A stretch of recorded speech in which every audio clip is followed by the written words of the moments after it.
আর আমার হুজুর হযরত মৌলানা বাকিবিল্লাহ সাহাব দামাত বরকাতুহুমুল আলিয়া উনি আসছেন অনেক দূর থেকে সফর করে, সুদূর কলকাতা থেকে আসছে। আজ আপনারা জানতেছেন সোশ্যাল মিডিয়ার দ্বারা যে গাড়ি বন্ধ, চাকা বন্ধ, তারপরে অনেক কষ্ট করে আসছেন হুজুর। তার জন্য আমরা অনেক হুজুরের কাছে হুজুরের শুকরিয়া আদায় করছি। আর বেশি দেরি করছি না, হুজুর এখনই বক্তব্য পেশ করবেন আপনাদের সম্মুখে। তো আমরা হুজুরের জন্য একটা আমরা তাকবীর দিব, লিল্লাহি তাকবীর, লিল্লাহি তাকবীর। হযরত মাওলানা বাকিবিল্লাহ সাহেব। আসসালামু আলাইকুম ওয়া রাহমাতুল্লাহি তাআলা ওয়া বারাকাতুহু। ঠিক আছে, সাউন্ড ঠিক আছে ভাইয়া? যারা রাস্তাঘাটে আছেন আমি তাদেরকে মাহফিলের মধ্যে আসার জন্য অনুরোধ করছি।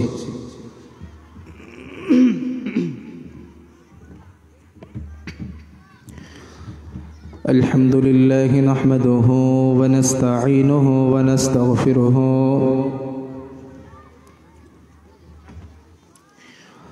ওয়া নু'মিনু বিহি ওয়া নাতাওয়াক্কালু আলাইহি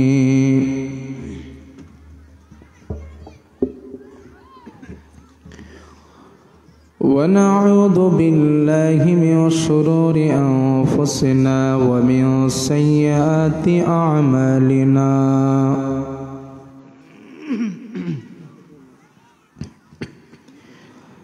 من يهده الله فلا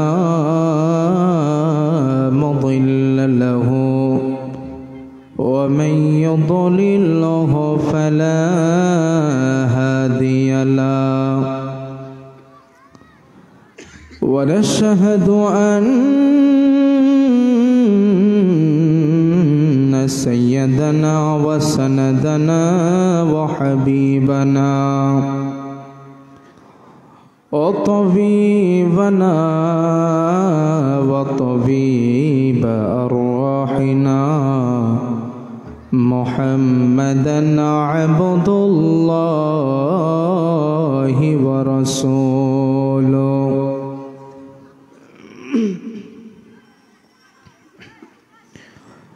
هو الذي لا ضد له ولا ند له لا مثل له ولا مثيل له ولا كفيل له أحدا صمدا لم يلد ولم يولد ولم يكن له كفوا أحد أما بعد فقد قال الله تعالى في كلامه المجيد والفرقانه الحميد أعوذ بالله من الشيطان الرجيم بسم الله الرحمن الرحيم رب إنهن أضللن كثيرا من الناس فمن تبعني فإنه مني ومن عصاني فإنك غفور رحيم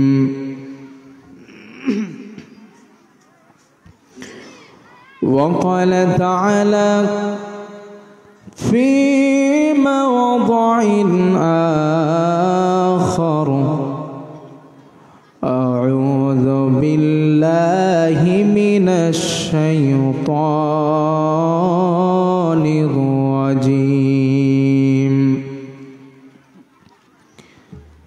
إنا أرسلناك شاهدا ومبشرا ونذيرا وداعيا إلى الله بإذنه وسراجا منيرا.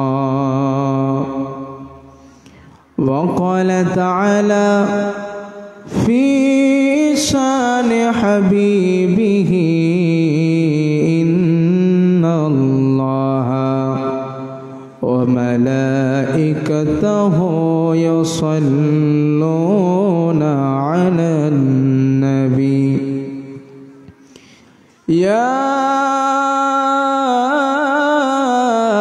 أيها الذين آمنوا صلوا عليه وسلموا تسليما. اللهم صل على سيدنا مولانا محمد وعلى آله سيدنا مولانا محمد.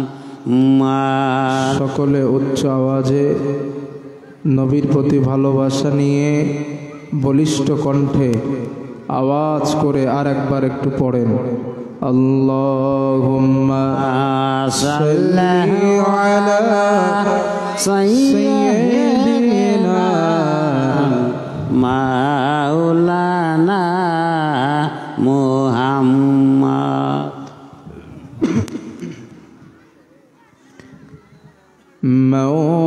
মাওলানা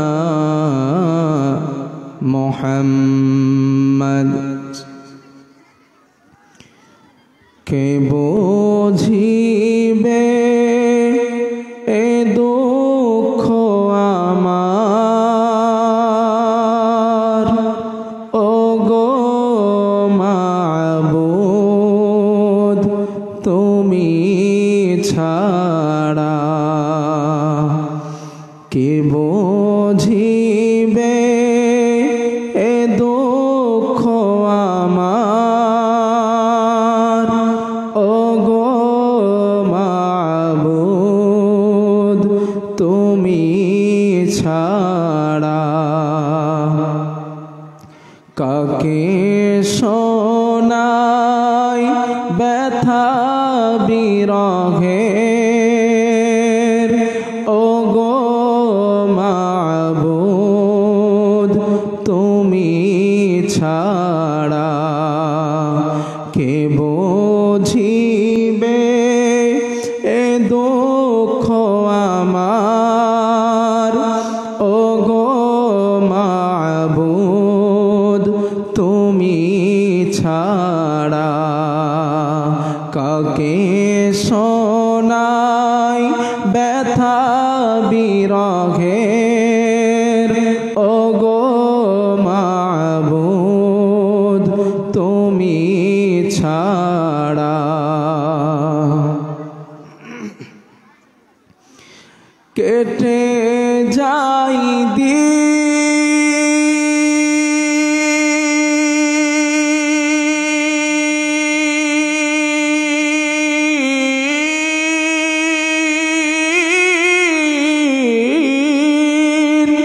কেটে যাই দিন, কেটে যাই রাত, বোঝে না কেউ দিলের চাহাত, কেটে যাই দিন, কেটে যাই রাত, বোঝে না কেউ দিলের চাহাত, আপন করে কাছে টেনে, আপন করে কাছে টেনে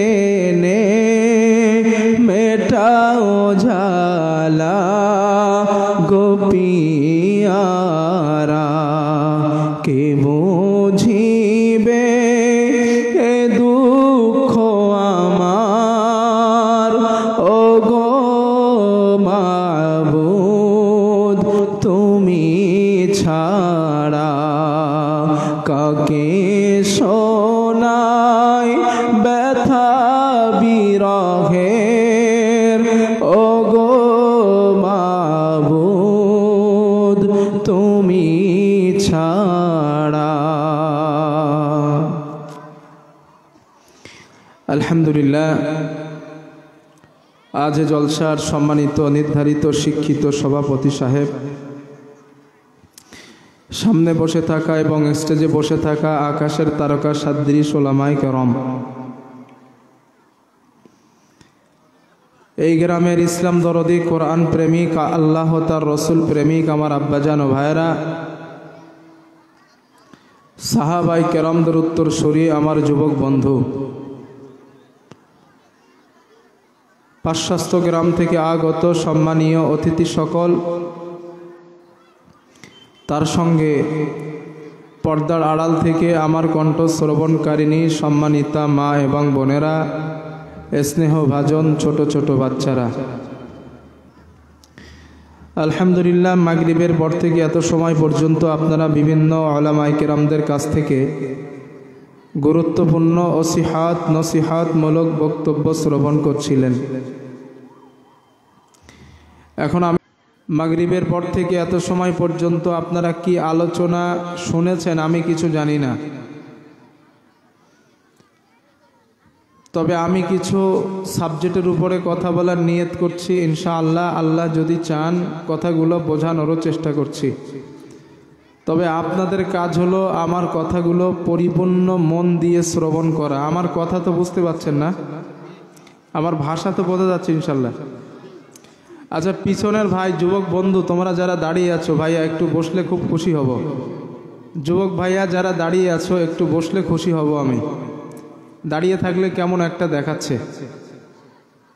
যদি একটু বসো, যেহেতু বসার জায়গা রয়েছে, যেহেতু একটা কোরআনের মাহফিল কায়েম করার সুযোগ আল্লাহ করিয়ে দিয়েছেন, যেহেতু সুযোগ তোমরা পেয়েছো, হাদিস এবং কোরআন থেকে কিছু কথা শোনো। যেহেতু তুমি মুসলিম, তোমার জন্য উপকারে আসবে ইনশাআল্লাহ।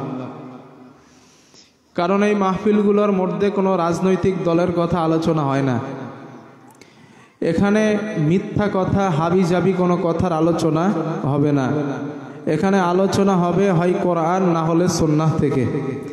আর প্রত্যেকটা মানুষের জীবনের সফলতা এবং বিফলতার মানদণ্ড হলো কোরআন এবং সুন্নাহ, ঠিক কিনা? জোরে বলেন। কোরআন এবং সুন্নাহ যেই মানুষের জীবনে মানুষ বাস্তবায়িত করতে পেরেছে, ওই মানুষটাই জীবনে সফল। তো আসুন আমরা আলোচনা শুরু করার পূর্বে আল্লাহ সুবহানাহু ওয়া তাআলার একটু প্রশংসা জ্ঞাপন করি।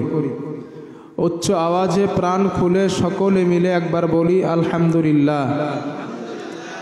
আর একটা বার একটু বলেন আলহামদুলিল্লাহ। নবীজির প্রতি জানাই দরুদ পড়ি সাল্লাল্লাহু আলাইহি ওয়াসাল্লাম, সাল্লাল্লাহু আলাইহি ওয়াসাল্লাম। প্রিয় ভাইরা, আমি আপনাদেরকে একটা সাবজেক্টের উপরে কথা বলি। ওই সাবজেক্টটার মধ্যে আমাদের জীবনের সফলতা এবং বিফলতা রয়েছে।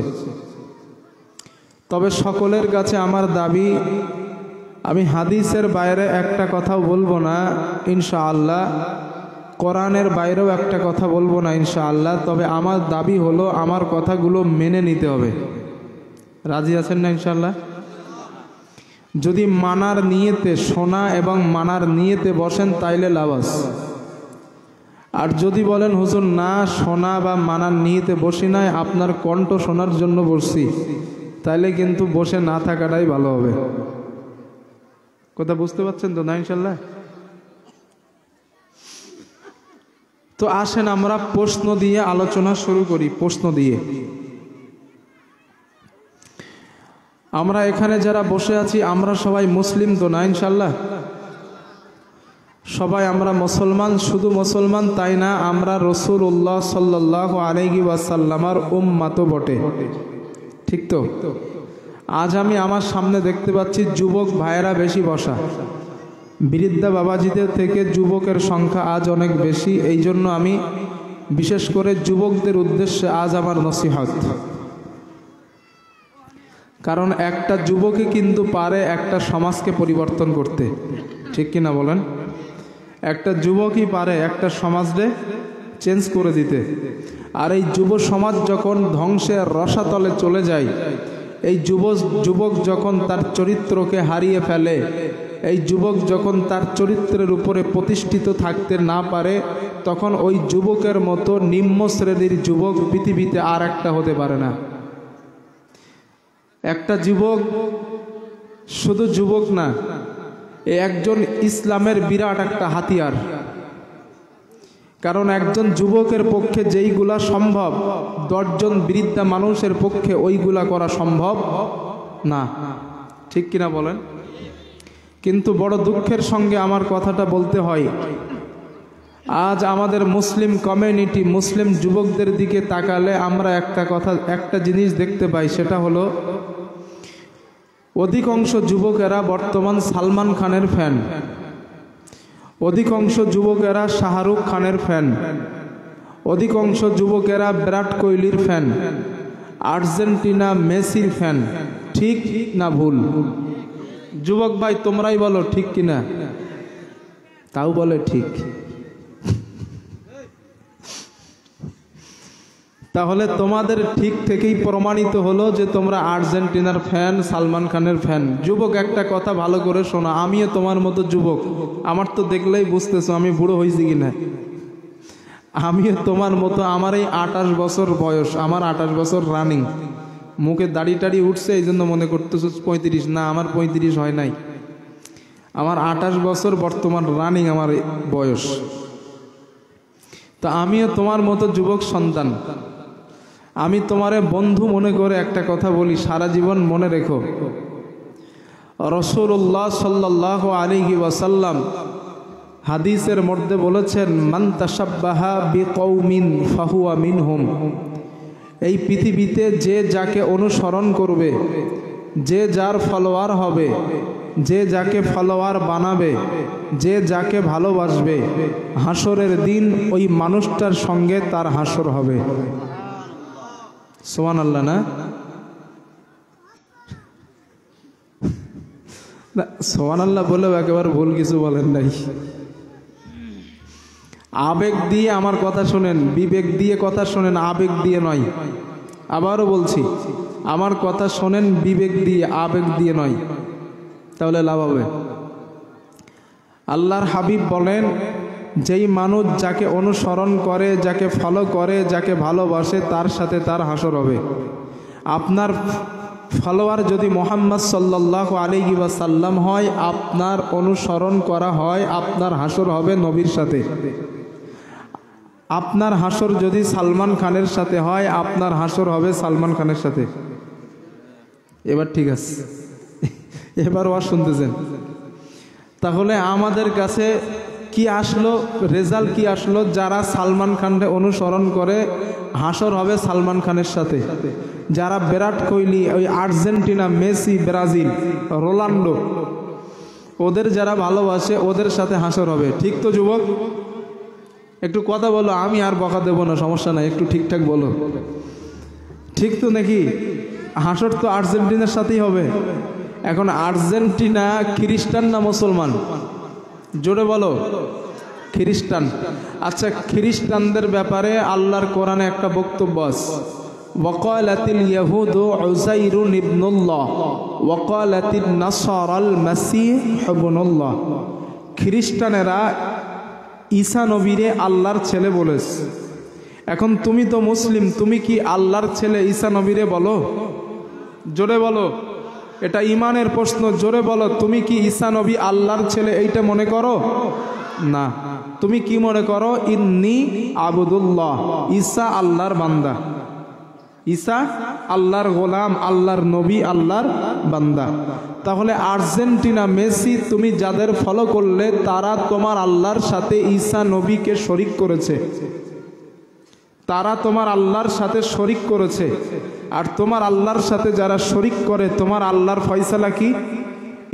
ইন্নাল্লাহা লা ইয়াগফিরু আইয়ুশরাকা বিহি। যারা আমি আল্লাহর সঙ্গে শিরিক করে, আমি আল্লাহ তাদের কখনো ক্ষমা করি না, মাফ করি না। তাহলে আর্জেন্টিনা, মেসিকে আল্লাহ কখনো মাফ করবে? জোরে বলো, না, শুধু মাফ করবে তাই না, মাফ যদি না করে আল্লাহ বলেন ওদের ঠিকানা কোথায় তোমরা জানো? ইন্নাহু মাইয়ুশরিক বিল্লাহ, নিশ্চয় যারা আমি আল্লাহর সাথে শিরিক স্থাপন করে, ফাকাদ হাররামাল্লাহু আলাইহিল জান্নাহ, তার জন্য জান্নাত হারাম, ওয়া মাওয়াহুন নার, তার ঠিকানা হলো জাহান্নাম। যুবক, এবার অঙ্কটা তুমি একটু ভালো করে মিলিয়ে নাও, খুব মন দিয়ে অঙ্কটা একটু মেলাও। 1 নাম্বার, খ্রিস্টান আল্লাহর সাথে শিরিক করেছে, তাই তো? 2 নাম্বার, শিরিকের গোনা আল্লাহ কখনো ক্ষমা করে না। 3 নাম্বার, ক্ষমা যদি না হয় ঠিকানা কোথায়? জাহান্নাম। 4 নাম্বার, তুমি ওই খ্রিস্টানকে, ব্রাজিলকে, আর্জেন্টিনাকে ফলোয়ার বানালে, তুমি তারে ভালোবাসলে, আর ভালোবাসলে 5 নাম্বার নবী বলেন যে যাকে ভালোবাসবে তার সাথে হাসর হবে। এখন হিসাব অনুযায়ী যদি আর্জেন্টিনার ভালোবাসার কারণে আর্জেন্টিনার সাথে তোমার হাসর হয়, তোমার জান্নাত দেবে কোন বাবা? বোঝাইতে পারছি আমি? মাথায় যাচ্ছে তো ইনশাল্লাহ না? তাহলে আর্জেন্টিনার যদি ফলোয়ার হও, তোমার ঠিকানা কই হবে? জাহান্নাম। বক্তব্য আমার, সিদ্ধান্ত তোমার। আমি তোমাকে হ্রাস করতে আসিনি, আমি তোমাকে গালি দিতে আসিনি, আমি তোমাকে লাঠি চার্জ করতে আসিনি। যুবক, আমি তোমারে উপদেশ দিতে আসছি, পারলে আমার কথা মেনে নাও, বেঁচে যাবা, বেঁচে যাবা।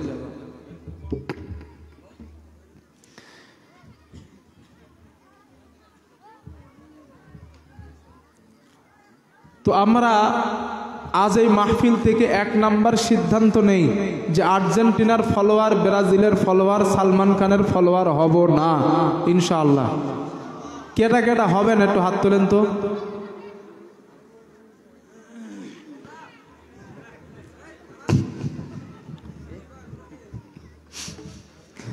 আমি বুঝতে পেরেছি আপনারা না বুঝে হাত তুলেছেন। আপনারা একটু কষ্ট করে হাত তোলেন। সালমান খানের ফ্যান, আর্জেন্টিনার ফ্যান হবেন না? কেটা কেটা হাত তোলেন। আমি হব না, আমি হাত তুলছি। কেউ হবেন না তো ইনশাল্লাহ? না, আল্লাহ কবুল করেন আপনাদের। 2 নাম্বার কথা, খুব মন দিয়ে শোনো ভাই। 2 নাম্বার কথা, Argentina, Messi, Brazil, Shahrukh Khan, Salman Khan তোমার জন্য কখনো কষ্ট করেছে? জোরে বলো। যুবক, তোমার জন্য 2টা টাকার অনুদান দিয়েছে? তুমি কষ্ট পেয়েছো, তোমাকে হসপিটালে দেখতে এসেছে? তোমার বাড়িতে খাওয়া হচ্ছে না, সালমান খান একবেলা খাবার দিয়েছে? তোমার দুঃখে ব্যথিত হয়ে সালমান খান কখনো কেঁদেছে? কাঁদে নাই, ঠিক তো? তুমি মুখ থেকে স্বীকার করলে সালমান খান কাঁদে নাই, শাহরুখ খান কাঁদে নাই। এবার তুমি তোমার নবীর জীবনটা শোনো। তুমি যেই নবীরে ফলোয়ার বানালে না, যেই নবীরে তুমি মহাব্বত করলে না, যেই নবীরে ভালোবাসলে না, ওই নবী তোমার জন্য কি করছে? এবার হাদিসগুলা তোমার মাথায় সাজাও। কথা বোঝাতে পারছি ইনশাল্লাহ আমি? না? হাদিস নাম্বার 1, রাসূলুল্লাহ সাল্লাল্লাহু আলাইহি ওয়াসাল্লাম এই উম্মতরে কত ভালোবাসেন, কত মহাব্বত করেন, কত মায়া করেন এই গুনাহগার উম্মতরে। হাদিস নাম্বার 1, আমরা জানি হযরতে আদম আলাইহিস সালাম থেকে নিয়ে মুহাম্মদ সাল্লাল্লাহু আলাইহি ওয়াসাল্লাম পর্যন্ত অনেক নবী এবং রাসূল দুনিয়ায় এসেছেন, ঠিক কি না? 2 জন নবীর কথা কোরআনের মধ্যে আসছে। এই 2 জন নবীর উম্মতের প্রতি কত মায়া ছিল, ভালোবাসা ছিল, মহাব্বত ছিল। আমাদের নবী এই 2 জন নবীর কথা কোরআনের মাধ্যমে পড়লেন। একজন হযরত ইব্রাহিম আলাইহিস সালাম, 2 নাম্বার হযরত ঈসা আলাইহিস সালাম। ইব্রাহিম নবী ওনার উম্মতের জন্য আল্লাহর কাছে দোয়া করলেন, ও আমার রব, রব্বি ইন্নাহুন্না আদলালনা কাসীরাম মিনান নাস, হে আমার রব, এই মুক্তিগুলো অনেক মানুষকে পথভ্রষ্ট করেছে। ফামান তাবিআনি ফাইন্নাহু মিন্নি, আল্লাহ যারা আমার অনুসরণ করে তারা আমারই দলে আছে। ওমান আসানি, আর যারা আমার অনুসরণ করে না, ফাইন্নাকা গফুরুর রহিম, আল্লাহ তুমি ক্ষমাশীল, আল্লাহ তুমি দয়ালু। সুবহানাল্লাহ। কথা বোঝাইতে পারছি আমি? না? ইব্রাহিম নবীর উম্মতের প্রতি যেই মায়া, ওই মায়ার কথাটা আমাদের নবী কিসের মাধ্যমে পড়লেন? কথা বোঝেন নাই? ইব্রাহিম নবী এই দোয়াটা করেছেন, আর এই দোয়াটা আমাদের নবী একটা কেতাবের মাধ্যমে পড়েছেন। ওই কেতাবটার নাম কি? হ্যাঁ, কোরআন। কোরআনের মাধ্যমে আমাদের নবী ইব্রাহিম আলাইহিস সালামের উম্মতের প্রতি মায়ার কথাটা পড়লেন। আমার বন্ধুগণ, হাদিসের মধ্যে আসছে ওয়াতালা কাউলা ঈসা আলাইহিস সালাম, ঈসা নবীর উম্মতের জন্য যেই মায়া, ঈসা নবীর উম্মতের প্রতি যেই মায়া, আমাদের নবী ঈসা নবীর মায়ার কথাটা কোরআনের মাধ্যমে পড়লেন। ঈসা নবী আল্লাহর কাছে ওনার উম্মতের জন্য দোয়া করলেন, আল্লাহ ইন তুআযিবুহুম ফাইন্নাহুম ইবাদুক, ও আমার আল্লাহ আপনি এদেরকে আযাব দিবেন, এরা তো আপনারই বান্দা। আল্লাহ কেমনে আযাব দিবেন? আল্লাহ এরা আপনারই বান্দা। ওয়া ইন তাগফির লাহুম, আর যদি আপনি এদেরকে মাফ করে দেন, আপনি যদি এদেরকে ক্ষমা করে দেন, ফাইন্নাকা আনতাল আজিজুল হাকিম, আল্লাহ তুমি মহাপরাক্রমশালী, আল্লাহ তুমি মহাপ্রজ্ঞাময়। জোরে জোরে বলেন সুবহানাল্লাহ। আমার আসামের মুসলমান, হযরত ঈসা আলাইহিস সালাতু ওয়াস সালাম উম্মতের জন্য আল্লাহর কাছে দোয়া করলেন, ও আমার আল্লাহ আপনি এদেরকে কেমনে আযাব দিবেন? এরা তো আপনারই বান্দা, আল্লাহ কেমন করে আপনি আযাব দেবেন? এই দুইজন নবীর কথা আমাদের নবী কোরআনের মাধ্যমে পড়লেন। আল্লাহর নবী পড়ার পর চিন্তা করলেন, হাই হাই, ইব্রাহিম নবীর উম্মতের জন্য কত মায়া, ঈসা নবীর উম্মতের জন্য কত মায়া। আল্লাহর হাবিব আর সহ্য করতে পারলেন না। হাদিসের মধ্যে আসছে ফাআখবারাহু বিমা ক্বাল, আল্লাহর নবী দুই হাত উঁচা করে উম্মতের জন্য কান্না করা শুরু করলেন।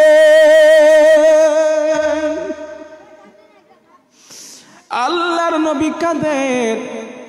আল্লাহর হাবিবের কান্না দেখে আমার আল্লাহ তাআলা জিবরাইলকে বলেন, জিবরিল ইযহাব ইলা মুহাম্মদ, ও জিবরিল আমার নবীর কাছে যাও, ফাসাল হুমা ইউবকিকা, আমার নবীকে গিয়ে প্রশ্ন করবা আমার নবী কেন কাঁদে, আমার নবীর কান্নার কারণ কি। ও জিবরিল আমার নবীর কাছে প্রশ্ন করবা আমার নবী কেন কাঁদে, আমার নবীর কান্নার কারণ কি। হযরতে জিবরাইল আল্লাহর নবীর কাছে আসলেন। আসার পর ফাসআলা নবীজিকে প্রশ্ন করলেন, ইয়া রাসূলুল্লাহ আপনি কেন কাঁদেন, আপনার কান্নার কারণ কি। আল্লাহর নবী বলেন, জিবরিল ইব্রাহিম নবীর উম্মতের প্রতি কত মায়া, ঈসা নবীর উম্মতের প্রতি কত মায়া। ফাআকবারাহু বিমা ক্বাল, আমি নবীজি আমার উম্মতের জন্য আল্লাহর কাছে দুই হাত উঁচা করে কান্না করা শুরু করেছি। কত মায়া। হযরতে জিবরাইল বলেন, ইয়া রাসূলুল্লাহ আপনি কান্না করবেন না, আমার আল্লাহ আমাকে পাঠিয়েছেন আপনার কান্নার কারণ জানার জন্য। হযরতে জিবরাইল আল্লাহর কাছে ফিরে গেলেন, আল্লাহ আপনার হাবিব কান্না করে তার গুনাহগার উম্মতের মায়ায়। আল্লাহ ডাক দিলেন, জিবরিল নবীর কাছে যাও, আমার নবীকে গিয়ে বলবা ইন্না সানুরদিকা ফি উম্মাতিকা ওয়ালা নাসুক। ও জিবরিল, আমার নবীর কাছে যাও, আমার নবীকে গিয়ে বলবা ও নবী, আমি আল্লাহ আপনার উম্মতের ব্যাপারে আপনাকে অসন্তুষ্ট করব না, আমি আল্লাহ আপনাকে সন্তুষ্ট করার ওয়াদা করলাম। লিল্লাহি তাকবীর। ইন্না সানুরদি, অবশ্যই নবী আমি আল্লাহ আপনার উম্মতের ব্যাপারে আপনারে সন্তুষ্ট করবই। সুবহানাল্লাহ। যুবক বলো, মায়া কম না বেশি? জোরে বলো যুবক, মায়া কম না বেশি? এই জন্যই তুমি রসুলের ফলোয়ার হবা, কারণ নবী তোমারে সব থেকে বেশি ভালোবাসে। ঠিক কি না? আমি বোঝাইতে পারছি তো ভাইয়া? নবীর কেন ফলোয়ার হব? কারণ নবী আমাদের সব থেকে ভালোবাসে। সালমান খানের ফলোয়ার কেন হবা না? কারণ সালমান খান তোমারে ভালোবাসে না। তুমি সালমান খান রে বাসো, সালমান খান তোমারে ভালোবাসে না। আর নবীর ফলোয়ার কেন হবা? কারণ নবী তোমারে ভালোবাসে। সুবহানাল্লাহ। হাদিস নাম্বার 2, আমাদের নবী আমার আর তোমারে কত ভালোবাসে। হাদিস নাম্বার 2। যুবক, আমি হাদিস যেইভাবে বলছি তোমরা বুঝতে পারছো তো না ইনশাল্লাহ? হাদিস নাম্বার 2, আল্লাহর নবী বলেন ক্বালা রাসূলুল্লাহ সাল্লাল্লাহু আলাইহি ওয়াসাল্লাম, রাসূলুল্লাহ সাল্লাল্লাহু আলাইহি ওয়াসাল্লামের বর্ণনা। আল্লাহর নবী বলেন লিকুল্লি নাবিয়্যিন দাওয়াতুন মুস্তাজাবা। আল্লাহর নবী বলেন আমার উম্মত দুনিয়ার সমস্ত নবীকে আমার আল্লাহ একটা স্পেশাল দোয়া দিয়েছিলেন, স্পেশাল একটা দোয়া দিয়েছিলেন। ইয়াদউ বিহা ফায়ুস্তাজাবু লা, যেই দোয়াটা করলে সাথে সাথে আমার আল্লাহ কবুল করে নেয়। সুবহানাল্লাহ। ও আমার উম্মত, আমি রাহমাতুল লিল আলামিন, আমি তোমাদের নবী ওই দোয়াটা দুনিয়ার জমিনে করি নাই। দুনিয়ার জমিনে আল্লাহর হাবিব তায়েফের ময়দানে মার খেলেন, এরপরে নবীজি দোয়াটা করে নাই। উহুদের ময়দানে নবীজি মার খেলেন, এরপরে নবী দোয়াটা করে নাই। সমস্ত নবীরা ওই দোয়াটা দুনিয়াতে করে ফেলেছেন, কিন্তু আল্লাহর নবী বলে উম্মত না না, আমি নবী ওই দোয়াটা দুনিয়ার জমিনে করি নাই। আল্লাহর নবী বলেন আমার উম্মত ওই দোয়াটা আমি কেন করি নাই জানো? ইখতাবাতু দাওয়াতি শাফাআতাল লিউম্মতি ইয়াউমাল কিয়ামাহ। আল্লাহর নবী বলেন আমার উম্মত কিয়ামতের দিন আমার গুনাহগার উম্মত গুলা যখন বিপদে পড়ে যাবে, আমি আল্লাহকে বলবো আমার আল্লাহ আপনি আমাকে যে দোয়াটা দিয়েছিলেন দুনিয়ার জমিনে, ওই দোয়াটা আমি করি নাই। আজ আপনার ওয়াদা অনুযায়ী আমার দোয়াটা কবুল করে নেন, আমার উম্মতকে আমাকে সুপারিশ করার অনুমতি দিয়ে দেন। চিন্তা করেন তো আসামের মুসলমান যুবক, একবার ভাবো তো তুমি, সমস্ত নবী ওই দোয়া দুনিয়ায় করে ফেলেছেন, নবী করেন নাই। চিন্তা করেন তায়েফের ময়দানে রক্ত ঝরিয়েছেন, দন্ত শহীদ করেছেন, তাও দোয়াটা করেন নাই। খন্দকের যুদ্ধের সময় ক্ষুধার কারণে নবী পেটে পাথর বেঁধেছেন, তাও দোয়াটা করেন নাই। তায়েফের জমিনে নবী রক্ত ঝরিয়েছেন, তাও রাসূল দোয়াটা করেন নাই। কেন করেন নাই? কারণ নবী চিন্তা করলেন কিয়ামতের দিন আমার উম্মতগুলা বিপদে পড়ে যাবে, আমার উম্মতগুলা মুসিবতে পড়ে যাবে। আজ যদি আমি দোয়াটা করি তো শেষই তো হয়ে গেল, অফার তো আর থাকলো না। না না, আমি নবী দোয়াটা করব না। কিয়ামতের দিন আমার উম্মতগুলা যখন মুসিবতে পড়বে, ওই দিনের জন্য আমি রাসূল দোয়াটা রেখে দিলাম। ও যুবক, মায়া কম না বেশি বলো আমারে? তাহলে ওই নবীর ফলোয়ার হবে না? ওই নবীর ফলোয়ার হও, কারণ ওই নবী তোমারই ভালোবাসে বেশি। হ্যাঁ, নবীজি উম্মতের জন্য সুপারিশের জন্য দোয়াটা রাখছেন, আর আল্লাহর হাবিব উম্মতের জন্য সুপারিশ করবে, এটা বুখারীর হাদিস থেকে প্রমাণিত। হাদিসটা বলবো একটু? কষ্ট হচ্ছে না তো ভাই আপনাদের? খারাপ পাচ্ছেন না তো? কথা তো বোঝাইতে পারছি না ইনশাল্লাহ? আমি নবী সুপারিশ করবেন, এই হাদিসটা বুখারীতে আছে। হাদিসের রাবি নবীর সাহাবা আনাস ইবনে মালিক রাদিয়াল্লাহু আনহু, উনি বলেন, عن أنس بن مالك رضي الله تعالى عنه قال الله نبي الصحابة أنس بن مالك رضي الله تعالى عنه বর্ণনা, তিনি বলেন, حدثنا محمد صلى الله عليه وسلم رسول الله صلى الله عليه وسلم এর বর্ণনা, আল্লাহর নবী বলেন, إذا كان يوم القيامة ماد الناس بعضهم إلى বাদ। কি হইল ডেকোরেটর ভাই? এই বক্সগুলো বন্ধ হয়ে গেছে, বক্সগুলো বন্ধ হয়ে গেছে। আচ্ছা, কোনো সমস্যা হয়েছে? ঠিক হয়ে যাবে ইনশাল্লাহ। আচ্ছা, আমার কথা বুঝতে পারছেন আপনারা? বলবো এই অবস্থায় বলবো, বুঝতে পারবেন তো না? আল্লাহর নবী বলেন, ইদা কানা ইয়াউমুল কিয়ামাতি মাদান নাসু বা'দুহুম ইলা বা'দ। হাসরের ময়দানে মানুষগুলা কিয়ামতের দিন মানুষগুলা যখন বিপদে পড়ে যাবে, মানুষগুলা যখন হাসরের ময়দানে বিপদে পড়বে, আল্লাহর নবী বলেন, ওই কিয়ামতের ময়দানে মানুষগুলা দৌড়াতে দৌড়াতে ফায়াতুনা আদম আলাইহিস সালাম, নবী আদমের কাছে আসবেন। আসার পরে বলবেন, পয়গম্বর আদম, ফায়াকুলুনা ইশফা লানা ইলা রাব্বি, ও পয়গম্বর আদম, আপনি আমাদের জন্য আল্লাহর কাছে একটু সুপারিশ করেন, হাসরের ময়দানের আযাব আমরা তো আর সহ্য করতে পারি না। আদম নবী জবাব দিবেন, হাসরবাসীরা,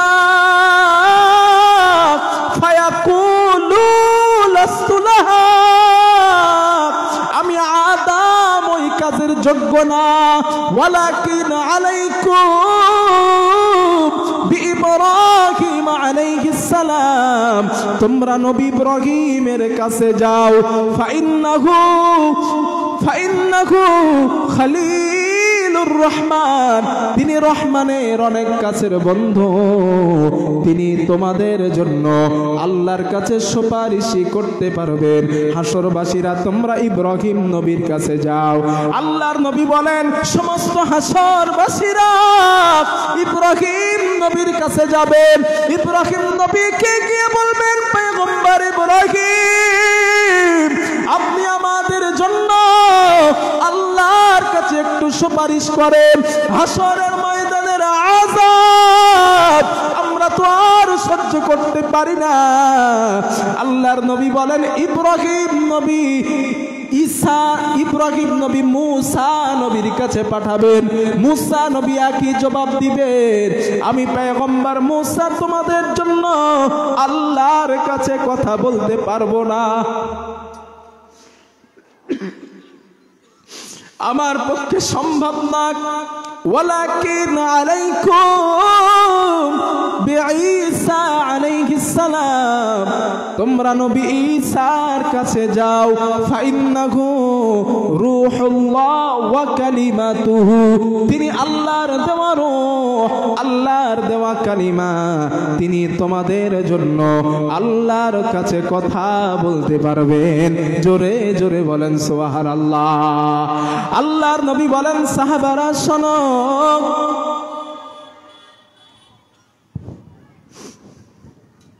আল্লাহর নবী বলেন, সাহাবারা শোনো, হাসরবাসীরা ঈসা নবীর কাছে যাবেন।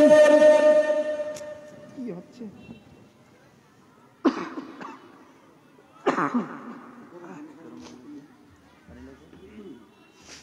ঠান্ডা পানি হবে, কিচ্ছু লাগবে না, এটা হবে। বিসমিল্লাহ।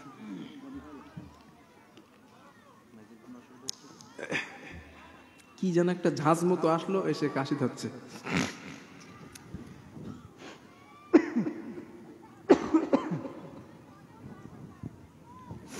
আল্লাহ সুস্থ করে দেন, বলেন আমিন। না কিছু লাগবে না, ইনশাল্লাহ ইনশাল্লাহ লাগবে না। তো ঈসা সাল্লামের কাছে যখন যাবে, ঈসা নবী কি বলবে যে ফায়াকুলু লাস্তু লাহা, আমি ঈসা ওই কাজের যোগ্য না। তাহলে নবী আদম কি বললেন? আমি পারবো না। নবী ইব্রাহিম কি বললেন? আমি পারবো না। নবী মুসা কি বললেন? আমি পারবো না। এই হাদিসটা কিসে আছে? বুখারীতে আছে। এখানে ওলামায়ে কেরাম আছে। হাদিসটা যদি আপনারা লাভার পরে বলেন হুজুর আমাদের ডাউট হচ্ছে, হাদিসটা একটু দেখান, আমি দেখিয়ে দিতে পারবো, আমার ফোনে আছে। সিয়াসিত্তার পুরো হাদিস আমার ফোনে কমপ্লিট আছে। কারণ এইগুলো নিয়ে একটু ঘোরাফেরা করতে হয়, কারণ দুই এক জায়গায় একটু সমস্যা হয় তো, মানে সেই বেকাবেকি লোক থাকে দুই একটা, এই জন্য এইগুলো করতে হয় আর কি। তো ঈসা নবী বলবেন আমি পারবো না। তবে ঈসা সাল্লাম একটা সাজেশন দিবে। এইবার হাদিসটা মন দিয়ে শোনেন। আমার বন্ধুগণ, পয়গম্বর ঈসা আলাইহিস সালাতু ওয়াস সালাম হাসরবাসীদের বলবেন, হাসরবাসীরা আজ আমি তোমাদেরকে একটা সাজেশন দিই। আল্লাহর সামনে কেবলমাত্র শুধুমাত্র একমাত্র যিনি কথা বলতে পারবেন তিনি আর কেউ নন, ওয়ালাকিন আলাইকুম বিমুহাম্মাদিন সাল্লাল্লাহু আলাইহি ওয়াসাল্লাম। তোমরা আখিরি জামানার পয়গম্বর নবী মুহাম্মদুর রাসূলুল্লাহ সাল্লাল্লাহু আলাইহি ওয়াসাল্লামের কাছে চলে যাও। তিনি তোমাদের জন্য আল্লাহর সামনে কথা বলতে পারবেন। আল্লাহর নবী বলেন, সাহাবারা শোনো, কিয়ামতের দিন আমি রাহমাতুল লিল আলামিন হাসরবাসীদের ফিরিয়ে দেব না। আল্লাহর নবী বলেন, ফায়াতুনি ফায়াকুল, হাসরবাসীরা আমি নবী আমার কাছে আসবে। নবী বলেন আমি তাদেরকে ফেরাবো না, আমি নবী বলবো আনা লাহা, হ্যাঁ আমি নবী আজ এই কাজেরই যোগ্য। জোরে জোরে বলেন সুবহানাল্লাহ। আল্লাহর নবী বলেন, সাহাবারা কিয়ামতের দিন আমি রাহমাতুল লিল আলামিন আল্লাহর সামনে কথা বলার জন্য যাব।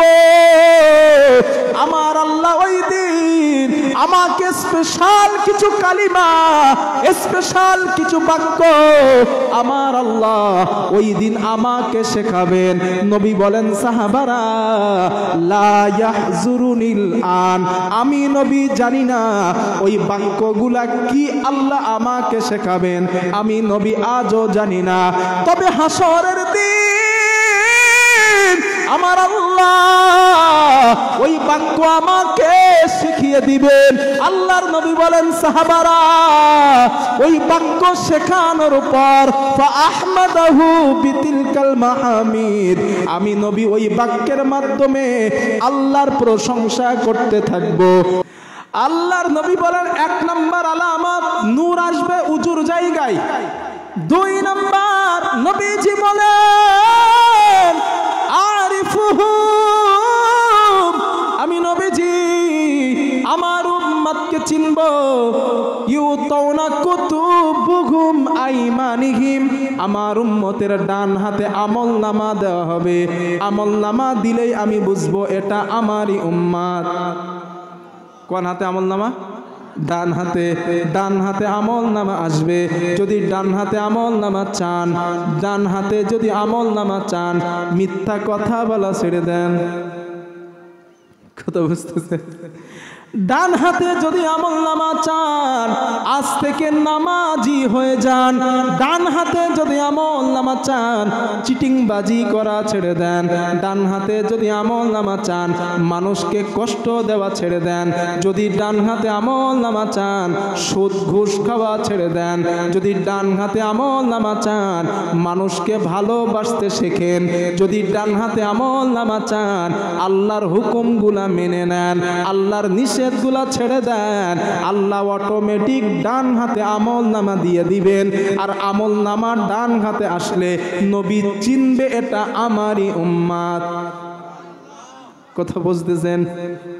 নবীজি বলেন 3 নাম্বার, আল্লাহর হাবিব বলেন আরিফুহু, 3 নাম্বার আলামত আমি নবী আমার উম্মতকে চিনব। সীমাহুম ফি উজুহিহিম, ওইটা যে আমারই উম্মত ওর চেহারায় আমার আল্লাহ একটা জ্যোতি দিয়া দিবেন, একটা ছাপ দিয়া দিবেন। ওই ছাপ দেখলে আমি চিনতে পারবো এটা আমি নবী আমারই উম্মত। আরেকটু মন খুলে গন।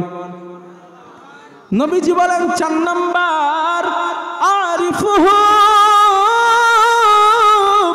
আমি আমার উম্মতকে চিনব। ইয়াসা বাইনা আইদিহিম নূরুহুম, ওইটা যে আমার উম্মত হাসরের ময়দানে আমার উম্মতের সামনে নূর, ডাইনে নূর, বামে নূর, পিছনে নূর, মানে আমার উম্মতগুলা নূরের প্যাকেটের মধ্যে ঘাটতে থাকবে। আল্লাহর নবী বলেন সাহাবারা এই আলামতগুলা দেখলেই আমি নবী চিনব এটা আমারই উম্মত। জোরে জোরে বলেন সুবহানাল্লাহ, লিল্লাহি তাকবীর। প্রিয় ভাইরা, এবার আপনারা বলেন এই 4টা গুণ অর্জন করতেই হবে যদি নবীর সুপারিশ চান, ঠিক কিনা? জোরে বলেন। এখন সালমান খানের ফ্যান হইলে নবীর সুপারিশ পাইবেন? জোরে বলেন না। ফ্যান হইতে হবে কার? আল্লাহর রসুলের। আর রসুলের ফ্যান হইলেই নবীর সুপারিশ পাওয়া যাবে। কথা বুঝতেছো না যুবক? ইনশাল্লাহ। তাহলে আমি তোমারে কি বোঝাচ্ছিলাম, কি বোঝাতে চাচ্ছিলাম? যে রাসূলুল্লাহ তোমার কত ভালোবাসে। এই হাদিস থেকে ভালোবাসা কি আছে? হ্যাঁ আছে। তুমি বলো হাসরের ময়দানে যেখানে আদম নবী কথা বলছিল না, ইব্রাহিম নবী কথা বলছিল না, ঈসা নবী কথা বলছিল না, মুসা নবী কথা বলছিল না, কোনো ফেরেশতা কথা বলছিল না, কোনো মানুষের মুখের ভাষা নাই, শুধু আছে একটাই, সেটা নাফসি নাফসি, আমি নিজে আমি নিজে আমি নিজে। ওই হাসরের দিন, ওই কঠিন বিভীষিকাময় দৃশ্যের দিন আল্লাহর হাবিবকে আল্লাহ কথা বলার অনুমতি দিলেন। উনি নিজের জন্য কি কিছু চাইছেন? কথা বলো যুবক, কথা বলো। চাইছে না, চেয়েছেন কারে? আমার উম্মত। আল্লাহ আমার ওই গুনাহগার উম্মত, আল্লাহ আমার গুনাহগার উম্মত। যুবক এবার বলো ওই নবীর ভালোবাসা তোমার প্রতি আমার প্রতি কম না বেশি? জোরে বলো বেশি। তাহলে ওই নবীর এই ভালোবাসা যাবে ইনশাল্লাহ, যাবে ইনশাল্লাহ। আল্লাহ কবুল করেন, বলেন আমিন। আমি নসিহত ওয়াজ আপনাদের বোঝাতে পারছি ইনশাল্লাহ। আমার একটা কথাই কিন্তু দাঁড়িয়ে আছে, নবীরে ফলোয়ার বানাইতে হবে, নবীরে ফলোয়ার বানাইতে হবে। এটার উপরে আমি ইস্তেকামত এখনো আছে। হাদিস নাম্বার 4, আর একটা হাদিস শোনো। নবী তোমার আর আমার কত ভালোবাসে, খুব মন দিয়ে শোনো হাদিসটা। আল্লাহর নবী বলেন ক্বালা রাসূলুল্লাহ সাল্লাল্লাহু আলাইহি ওয়াসাল্লাম, রাসূলুল্লাহ সাল্লাল্লাহু আলাইহি ওয়াসাল্লামের বর্ণনা। আল্লাহর নবী বলেন মা মিন মুমিনিন, নবীজি বলেন আমার মুমিন উম্মত, দুনিয়ায় তুমি তোমার একজন মুমিন ভাইয়ের যত আপন, আমি রাহমাতুল লিল আলামিন, আমি নবী ওর থেকে তোমার বেশি আপন।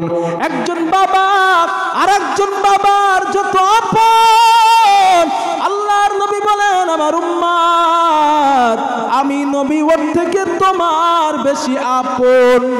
সুবহানাল্লাহ। কোন একজন বোন আর একজন বোনের যতটা আপন, নবী বলেন আমি রাহমাতুল লিল আলামিন, আমি নবী ওর থেকে তোমার বেশি আপন।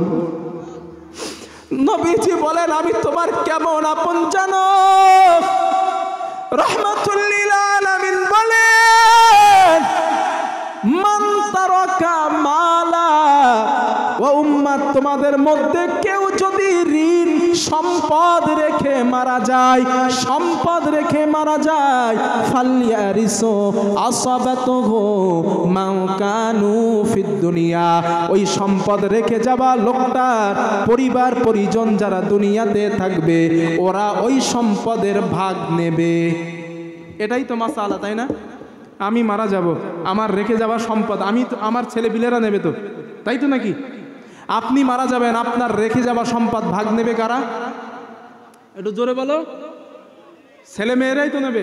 নবী তাই বললেন, মান তারাকা মালা, তোমাদের মধ্যে কেউ যদি সম্পদ রেখে মারা যায়, ফালইয়ারিসু আসাবাতুহু মান কানু ফিদ দুনিয়া, এই দুনিয়ায় তার রেখে যাওয়া ওয়ারিস যারা থাকবে ওই সম্পদের ভাগ তারাই নেবে।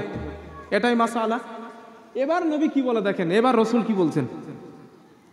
আল্লাহর নবী বলেন, ওয়ামান তারাকা দাইনান, তোমাদের মধ্যে কেউ যদি ঋণ রেখে মারা যায়, ঋণ পরিশোধ করার মতো কেউ নয়, আও দয়াআন, অথবা এমন পরিবার রেখে মারা গিয়েছে যেই পরিবারকে খাওয়ানোর মতো কেউ নাই। আল্লাহর নবী বলেন, ঋণ রেখে মারা গিয়েছে, ঋণ পরিশোধ করার কেউ নাই, অথবা এমন পরিবার রেখে মারা গিয়েছে যেই পরিবারকে খাওয়ানোর মতো কেউ নাই।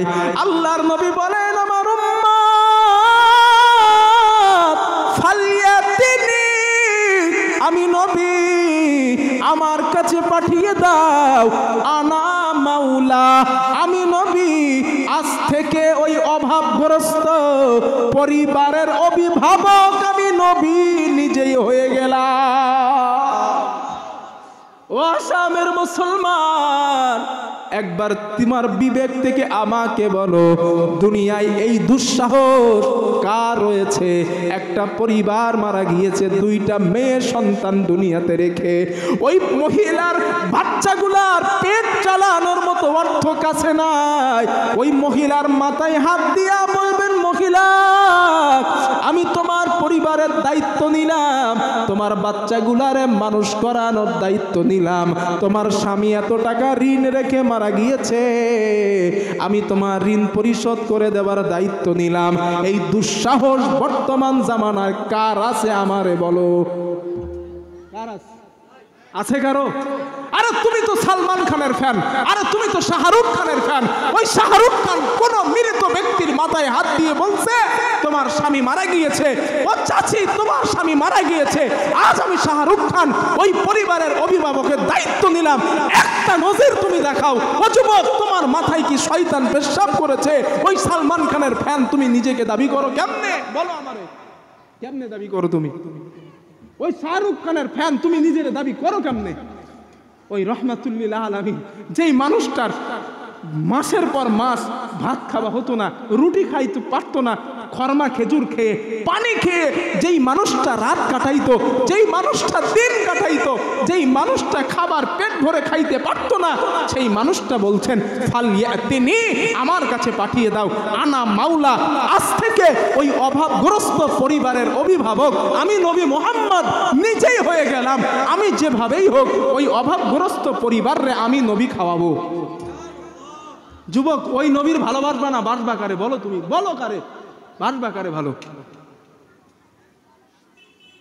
আমি বোঝাতে পারছি ইনশাল্লাহ না? হাদিস নাম্বার 6। শোনো যুবক, হাদিসগুলা মন দিয়ে শোনো, বাড়িতে একবার বালিশে মাথাটা রেগে ভেবে দেখো এই উম্মতের প্রতি রসুলের ভালোবাসা কত। হাদিস নাম্বার 6, হাদিসের রাবি আমাদের আম্মা জান আয়েশা রাদিয়াল্লাহু তাআলা আনহা, উনি হাদিসটা বর্ণনা করেছেন, বুখারীতেও হাদিসটা। عن عائشة رضي الله تعالى عنها قالت أما جانا عائشة صديقة رضي الله تعالى عنها বর্ণনা, أما جانا عائشة صديقة رضي الله عنها বলেন, رأيت إلى النبي صلى الله عليه وسلم طيبا نفسي। আম্মা জানা আয়েশা বলেন, আমি মাঝে মাঝে রাসূলুল্লাহ সাল্লাল্লাহু আলাইহি ওয়াসাল্লামকে দেখতাম, আল্লাহর নবীর মেজাজটা অনেক ভালো, নবীজির মুডটা অনেক ভালো। আমি আল্লাহর নবীর কাছে আসলাম, আসার পরে বললাম, ইয়া রাসূলুল্লাহ ইয়াদুল্লাহ লি। হুজুর আপনি আমার জন্য আল্লাহর কাছে একটু দোয়া করেন, আমার জন্য আল্লাহর কাছে একটু আমার জন্য দোয়া করেন। আম্মা জান আয়েশা বলেন রাসূলুল্লাহ সাল্লাল্লাহু আলাইহি ওয়াসাল্লাম আমার জন্য দোয়া করতে লাগলেন। আল্লাহর নবী দোয়া করলেন, আল্লাহুম্মা গফির লি আয়েশা, আল্লাহ আপনি আয়েশাকে maaf করে দেন, মা তাকদ্দামা মিন যামবিকা ওয়ালা তাআখার, আয়েশার আগের গুনাহ maaf করে দেন, আয়েশার পরের গুনাহ maaf করে দেন। ওয়া মা আলানাত মা আসররাত, মা আসররাত ওয়া মা আলানাত, আয়েশার আগের গুনাহ, পরের গুনাহ, সামনের গুনাহ, পিছনের গুনাহ, গোপন গুনাহ, প্রকাশ্য গুনাহ, সব গুনাহগুলো আল্লাহ আপনি maaf করে দেন। আম্মা জানা আয়েশা বলেন আল্লাহর নবী আমার জন্য এমন একটা দোয়া করলেন, ফাতাহিকাত, আমার হাসি পেয়ে গেছে, আমি হেঁটে গেছি। আল্লাহর নবী বলেন আয়েশা আমি যখন তোমার জন্য দোয়া করি তোমার কি বড্ড আনন্দ লাগে, তোমার কি বড্ড খুশি লাগে? আম্মা জানা আয়েশা বলেন ইয়া রাসূলুল্লাহ আপনি তো বিশ্ব নবী, আপনি যার জন্য দোয়া করবেন তারই তো আনন্দ লাগবে। এটাই তো স্বাভাবিক ব্যাপার, আপনি যার জন্য দোয়া করবেন তারই তো খুশি লাগবে হুজুর। ও আসামের মুসলমান, এবার যেই কথাটা আমাদের নবী আম্মা জানা আয়েশাকে বললেন ওই কথাটা বাড়ির দেওয়ালে তুমি লিখে রাখবা, সারা জীবন যেন কথাটা ভুলে যাবে না। আল্লাহর নবী যেই কথাটা আয়েশাকে বলেছিলেন, আল্লাহর নবী বলেন আয়েশা আমি তোমার জন্য আল্লাহর কাছে দোয়া করলাম, তোমার বড্ড আনন্দ লাগলো, তোমার বড্ড খুশি লাগলো। ও বিবি আয়েশা শোনো, ইন্নাহা লা দুআই লি উম্মতি ফি কুল্লি সালাহ। ও বিবি আয়েশা আমি নবীজি যতবার নামাজ পড়ি আর যতবার আল্লাহর কাছে দোয়া করি, তোমার জন্য যেই দোয়াটা আল্লাহর কাছে করলাম ওই সেম দোয়াটা, একই দোয়াটা আমি নবী আমার গুনাহগার উম্মতদের জন্য করি। আর একটু মন খুলে বলেন, চিন্তা করেন তো একবার, আয়েশার জন্য নবী দোয়া করলেন, আয়েশার আগের গোনা, পরের গোনা, সামনের গোনা, পিছনের গোনা, গোপন গোনা, প্রকাশ্য গোনা আল্লাহ সব তুমি মাফ করে দাও। নবীজি বলেন ইন্নাহা লা দুআই লি উম্মতি ফি কুল্লি সালাহ, আমি নবী যতবার নামাজ পড়ি আর যতবার আল্লাহর কাছে দোয়া করি, ও আয়েশা তোমার জন্য যেই দোয়া করলাম এই সেম দোয়াটা, একই দোয়াটা আমি নবী আমার গুনাহগার উম্মতদের জন্য করি। কত মায়া ভাইয়া, কত মায়া, একটু চিন্তা করেন তো। আহা, এরপরে ওই নবীরে ভালোবাসবো না তো বাসবেন কারে ভাই? আল্লাহ আমাদের রসুলের ভালোবাসায় আমাদের কলিজা ভরে দেখ, বলেন আমিন। আরো জোরে বলেন আল্লাহুম্মা আমিন, আরো জোরে বলেন আল্লাহুম্মা আমিন। হাদিস নাম্বার 7 না 7, এই হাদিসটা একটু দুঃখের হাদিস। ও যুবক, এই হাদিসটা একটু মন দিয়ে শোনো, হাদিসটা একটু দুঃখের হাদিস। বুখারী, হাদিসের রাবি এটা আম্মা জান আয়েশা, আম্মা জান আয়েশা হাদিসের রাবি। আন আয়েশা রাদিয়াল্লাহু তাআলা আনহা ক্বালাত, আম্মা জান আয়েশা সিদ্দিকা রাদিয়াল্লাহু তাআলা আনহা বলেন আমি রাসূলুল্লাহ সাল্লাল্লাহু আলাইহি ওয়াসাল্লামকে প্রশ্ন করলাম, ইয়া রাসূলুল্লাহ উহুদের ময়দানে আপনি যতটা কষ্ট পেয়েছেন এমন কষ্ট কি আর কখনো পেয়েছেন নাকি? আল্লাহর নবী বলেন আয়েশা ওহদের মাথায় লোহার হেলমেট ঢুকেছে, কথা সত্য। আমার দন্ত শহীদ হয়েছে, এই কথাটাও সত্য। তবে বিবি আয়েশা শোনো, ওহদের ময়দানে আমি আমার সাহাবা আবু বকরকে আমার পাশে পেয়েছি। আমি অনেক সাহাবাকে, আমার সাহাবা তালহা আমার সামনে ঢাল হয়ে দাঁড়িয়েছে। তবে আয়েশা, একটা দিন আমি নবীজি আমার জীবন থেকে চলে গিয়েছে, যেই দিনটার কথা আমি নবী আজও ভুলে যাই নাই, আমি রসুল আজও ভুলে যাই নাই। আম্মা জান আয়েশা বলেন, ইয়া রাসূলুল্লাহ, ওই দিনটা কোন দিন আপনি আমাকে একটু বলেন। আল্লাহর নবী বলেন, বিবি আয়েশা, আমি আমার সাহাবা যায়েদকে সঙ্গে নিয়া তায়েফের জমিনে চলে গেলাম।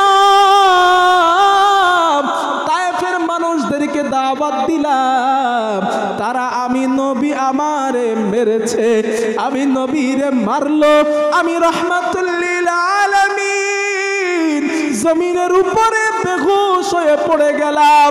আমি নবীজি আবার দাঁড়ালাম, আবার তারা আমাকে ঢাকা মারলো, আমি নবী জমিনে পড়ে গেলাম, তারা আমাকে আবার ঢাকা মারলো, আমি রাহমাতুল লিল আলামিন আমি জমিনের উপরে আবার পড়ে গেলাম। আল্লাহর নবী বলেন, আয়েশা, আমি নবী 3টা দিনের ক্ষুধার্ত ছিলাম, 3 দিন খাওয়া না। তারা আমাকে মারতে মারতে শরীরটারে রক্তাক্ত বানায়া ফেলছে। এত মারা তারা আমারে মারল। আমি নবী একটা পাথরের গায়ে হেলান দিয়ে বসাক, আমি আসমানের দিকে তাকালাম। আমি তাকিয়ে দেখি ফাইদা আনা বিসাহাতি জিবরিল।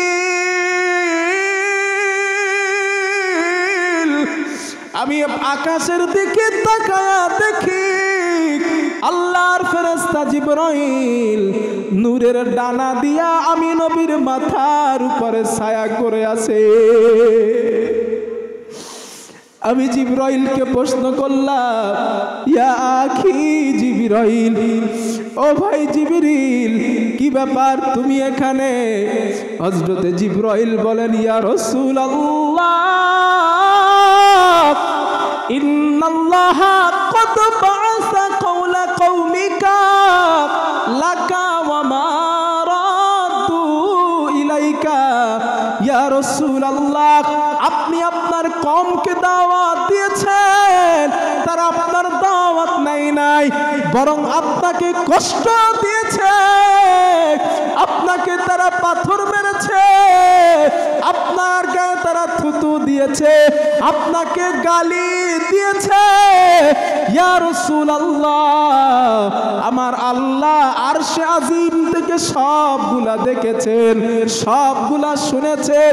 ওই যে আপনি তাকায়া দেখুন, ওয়াকাদ বা'আসা ইলাইকা মালাকাল জিবাল।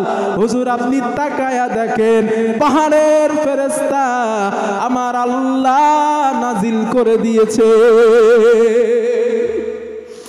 লিতা'মুরাহু বিমা শি'তা ফীহিম, আপনি তাদের যেই অনুমতি দিবেন, আপনার অনুমতি তারা পালন করতে রাজি। ইয়া রাসূলুল্লাহ, একটা বার আপনি ওদেরকে অনুমতি দেন। আল্লাহর নবী বলেন, বিবি আয়েশা, নাদানি মালাকুল জিবাল, পাহাড়ের ফেরেশতারা আমাকে ডাক দিয়েছে, আমাকে ডাক দিয়ে বলেন, ইয়া মুহাম্মদ সাল্লামা আলাইয়া, আমাকে তারা একটা সালাম জানিয়েছে। সালাম জানানোর পর আমাকে বললেন, ইয়া রাসূলুল্লাহ, আপনি আমাদের একবার অনুমতি দেন। আল্লাহর নবী বলেন, কি অনুমতি? পাহাড়ের ফেরেশতারা বলেন, ইয়া রাসূলুল্লাহ, ইন শিতা নুতফিক আলাইহিমুল আখবাশাই। হুজুর একবার অনুমতি দিন, অনুমতি দিন। এই যে বিরাট পাহাড় দেখা যায়, ওই পাহাড়টা উঁচা করে দিয়া তায়েফের মানুষগুলারে ধ্বংস করে দেয়। একটাবার আপনি আমাদেরকে অনুমতি দেন। আল্লাহর নবী বললেন, না না, আমি নবী তোমাদের অনুমতি দেব না। আল্লাহর হাবিব ওই পাহাড়ের ফেরেশতাগুলাকে বললেন, লা বাল আরজু আইয়ুখরিজাল্লাহু মিন আসলাবিহিম মান ইয়াবুদুল্লাহা ওয়াহদাহু লা ইউশরিকু বিহি শাইআ। আল্লাহর নবী বলেন, আমি নবী তোমাদের অনুমতি দেব না, কারণ আমি নবীর বিশ্বাস এদের জেনারেশন, এদের সন্তান সন্ততি যারা দুনিয়াতে আসবে, ওরা একদিন ইসলামের কলেমা পড়ে মুসলমান হয়ে যাবে।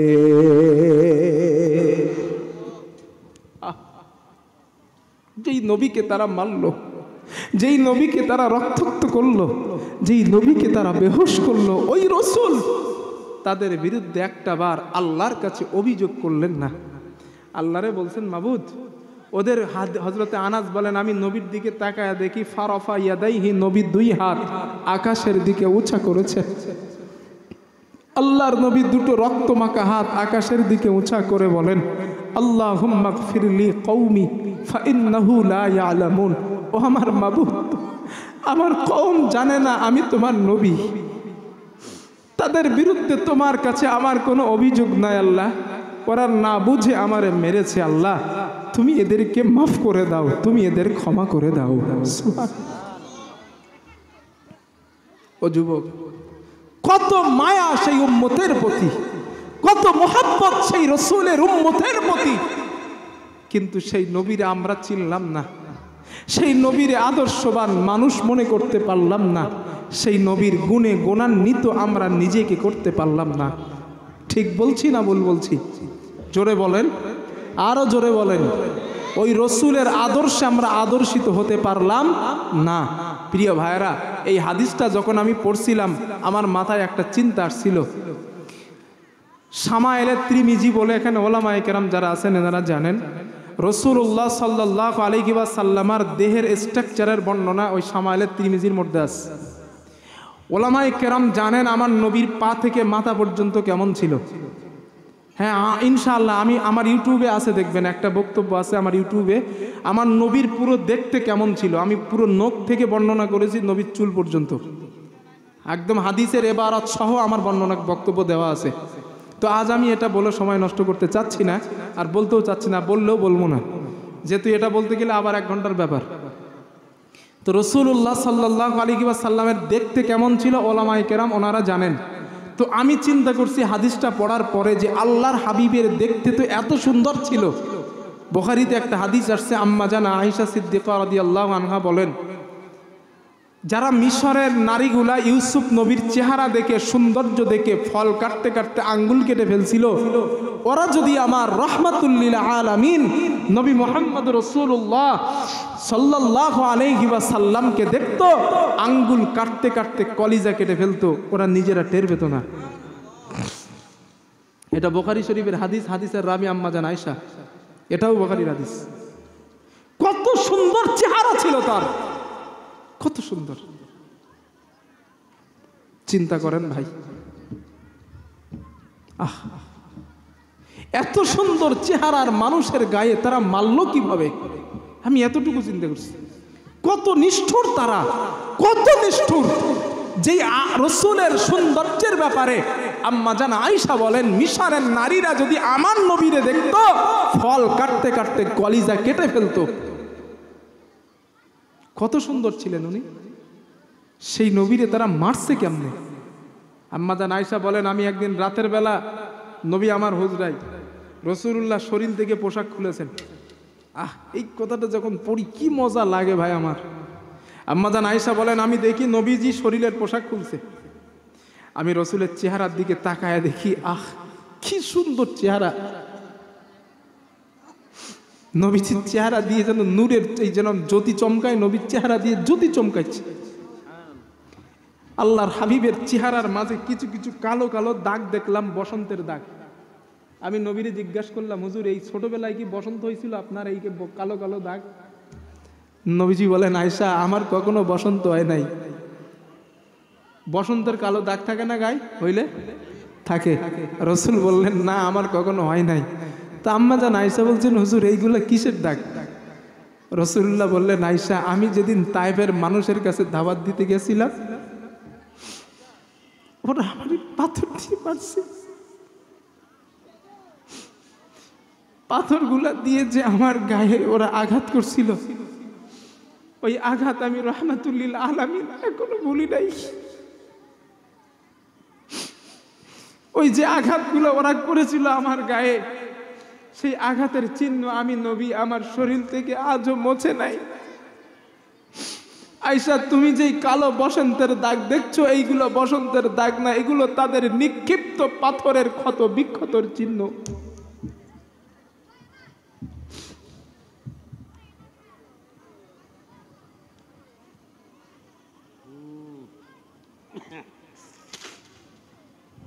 প্রিয় যুবক, ওই নবী এত কষ্ট করে, এত মার খেয়ে, এত জুলুম আর এত নির্যাতন সহ্য করে তোমারে আর আমারে ইসলামের আলো দেখাইছে। ইসলামের সুশীতল ছায়াতলে ওই নবীর ওসিলায় আল্লাহ তোমারে আর আমার স্থান দিয়েছে। যদি ওই রসুল একবারও চিন্তা করতেন যে এত মারা মারছে ওরা, না আল্লাহর কাছে বদদুয়া করে শেষ করে দেই, হয়তো তোমার আর আমার নসিবে ইসলামের সুশীতল ছায়াতলে আসার সৌভাগ্য হতো না, হতো না। এই জন্য পা দুটো বাড়ায়া দাও, পা দুটো ধরে বলছি যুবক, পা দুটো ধরে বলছি তোমার, আজ থেকে সালমান খানের ফ্যান যদি থাকো ভুলে যাও, সালমান খানের জীবনের মতো তালাক দাও। যদি শাহরুখ খানের ফ্যান হও, জীবনের মতো তার আদর্শের বুকে লাথি মারো। সেই রসুলের আদর্শ নিজের জীবনে ধারণ করো, কারণ এই নবী তোমার জন্য এত কষ্ট করেছেন। এই নবী এত কষ্ট করছে।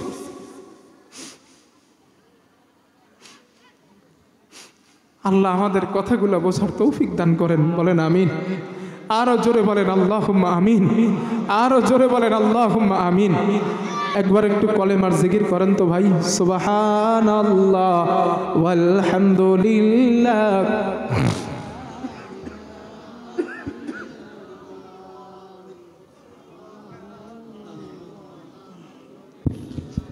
লা ইলাহা ইল্লাল্লাহ সুবহানাল্লাহ ওয়ালহামদুলিল্লাহ ওয়ালা ইলাহা ইল্লাল্লাহ।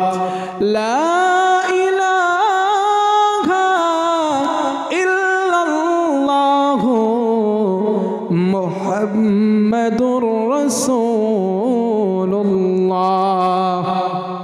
সাল্লাল্লাহু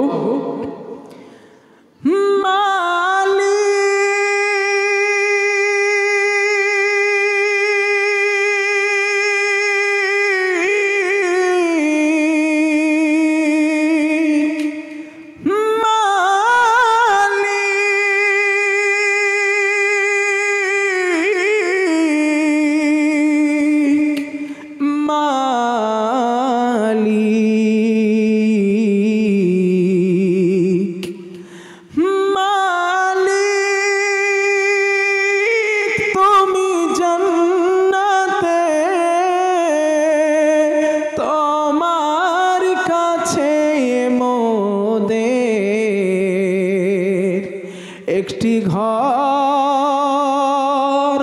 বানিয়ে দিও,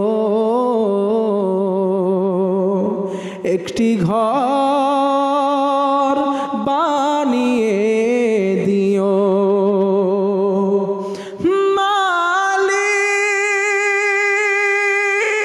তুমি জান্নাতে তোমার কাছে মোদের একটি ঘর বানিয়ে দিও,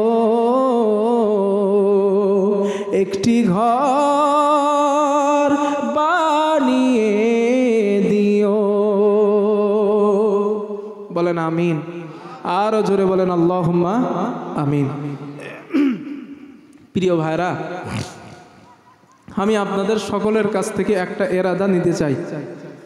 আমার সামনে যারা আছেন, আমি এই প্রায় 1 ঘন্টা 35 মিনিট একটা বিষয়ের উপরে, শুধু নবীজির ভালোবাসা আর রসুলের আদর্শ মানতে হবে, এইটার উপরে এত সময় কথা বললাম। আমি এই এরাদাকে আপনাদের কাছ থেকে নিতে পারবো যে আজ থেকে আমরা নবীজির আদর্শের উপরে আদর্শিত হব।